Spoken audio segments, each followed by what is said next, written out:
The following is a college telecourse based on the textbook Psychology, written by Don and Sandra Hockenberry and published by Worth Publishers.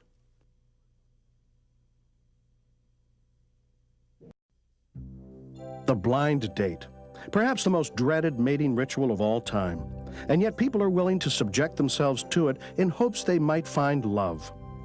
Wanting to make a good first impression, they'll put on their best facade and try to enjoy themselves. But what happens in those first few moments when they finally meet? What kind of impressions will they make on each other? What deeper meaning will they read into each other's behavior? And most importantly, how will they sort through the limited information they have to find the real person underneath?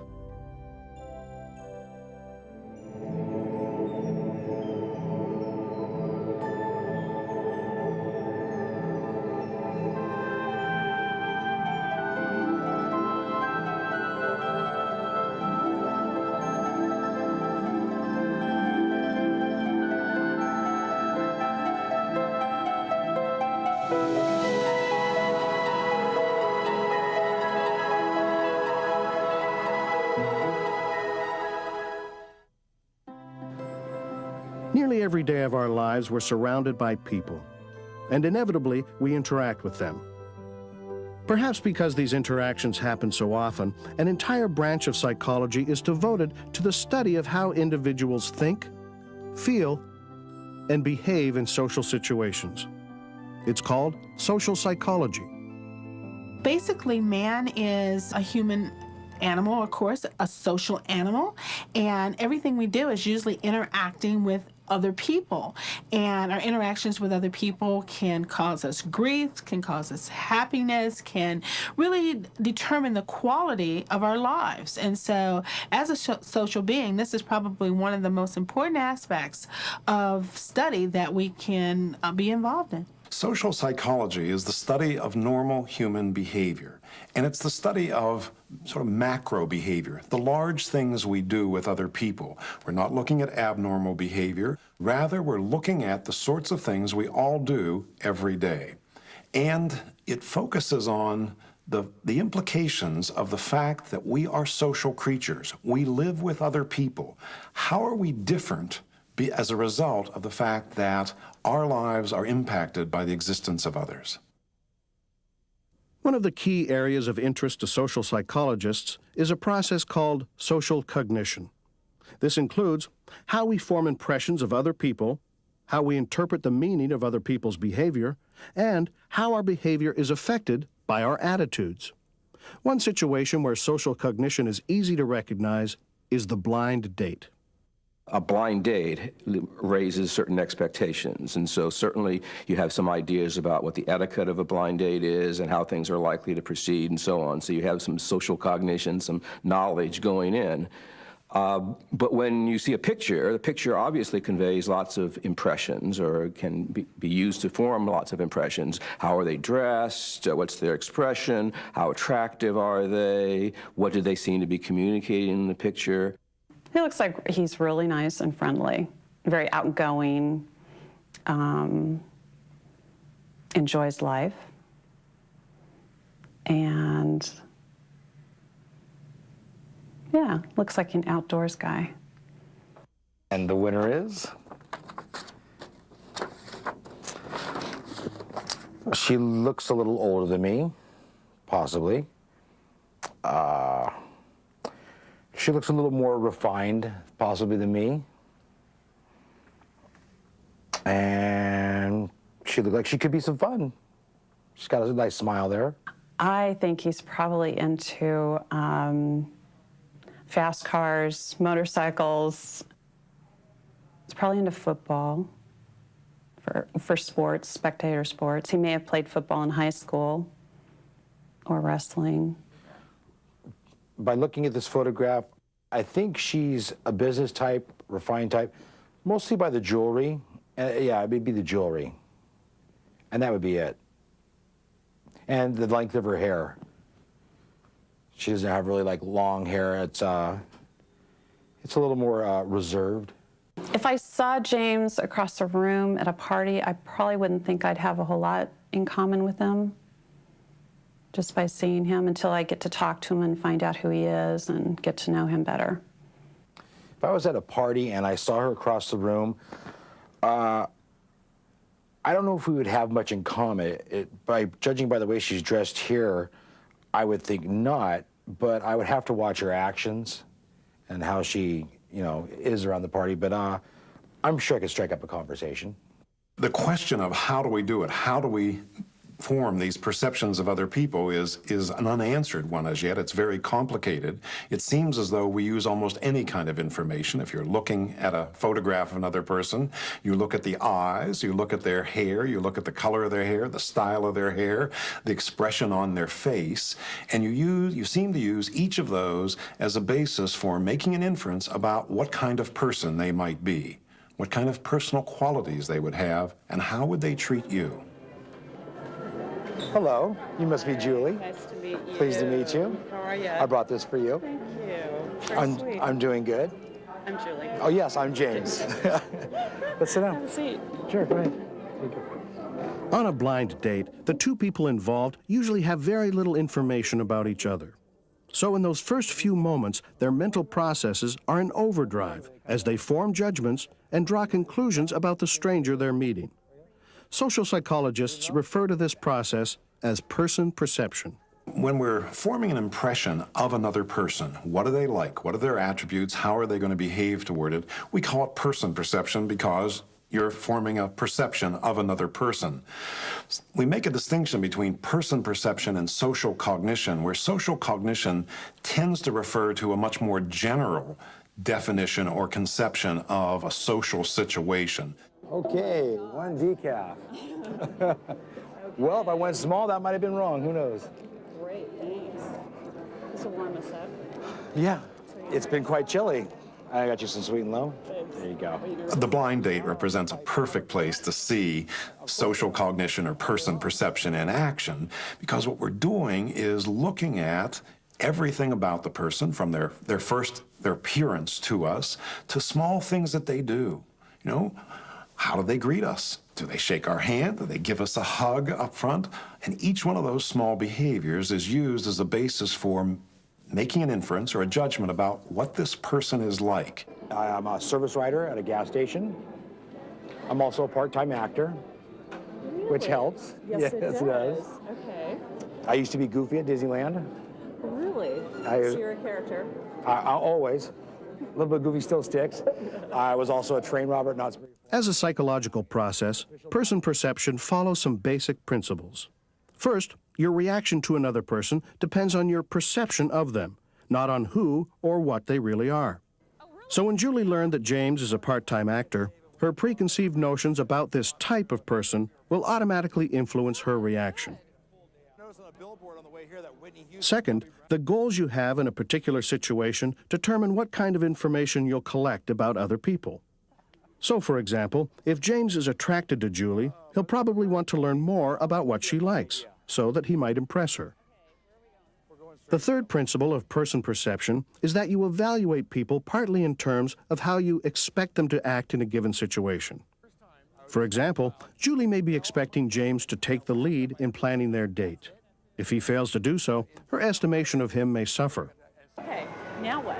Now what? Well, we can just walk around and maybe find what we want to do. And finally, your self-perception influences how you perceive others and how you act on your perceptions. So, for example, if Julie were attracted to her blind date, but she believes that she's just not his type, she might not act on her feelings. Another factor that can influence person perception is social categorization. Social categorization is the process of putting broad labels on people. There are a whole variety of social categories that we think are important in social life. Is it a person a male or a female? Are they young, old? Which ethnic group do they belong to? And so social categorization is the process by which we put people in these categories. Social categorization simply means treating someone or some event as a type, as part of a group. So instead of seeing the person in their own right, you see it as a group of she's a Democrat, or he's a Republican, or he's a jock, or she's a feminist, or whatever. And the result of that is you end up attributing the qualities that you associate with the group to the individual person as simply a sub-member or a member of that group. The social category we put people in determines how similar we see them to ourselves, and it also affects the other attributes that we think that they possess.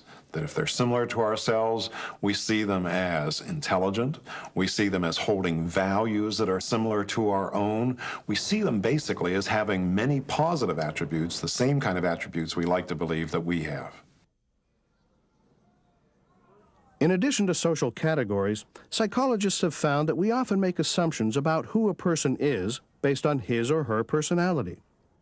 We do this by calling upon a network of assumptions or beliefs that we've acquired from past social experiences. This is called the implicit personality theory. Implicit personality theory basically refers to your general, generic view of how personality operates or what things go together. The way it's usually been studied is simply you give a person one trait and you say how likely is it that the person also has another trait. So if a person is talkative, how likely is it that same person is friendly? How likely is it that same person is warm? And so on. When we perceive another person, it's not just that we see one trait that they have. When we identify one characteristic that they have, it immediately, we think it connects to other things. All right, so if I perceive somebody as being an extrovert, what does that mean? It means they're more likely to take risks. I haven't seen them taking risks, but I have an implicit theory of personality that tells me if a person has this attribute, then they're likely to have this one. Second ball. Second chance. The source of the inferences of the implicit theories of personality, we tell ourselves it comes from our own experience, but much of it comes from the lore within the culture that says that a blonde is this kind of person. You know, if a person is blonde, they're more likely to be fun-loving, they're more likely to be social, they're more likely to be frivolous, to be more emotional than rational. I mean, this is lore. This is part of the stereotypes that we have of particular individuals.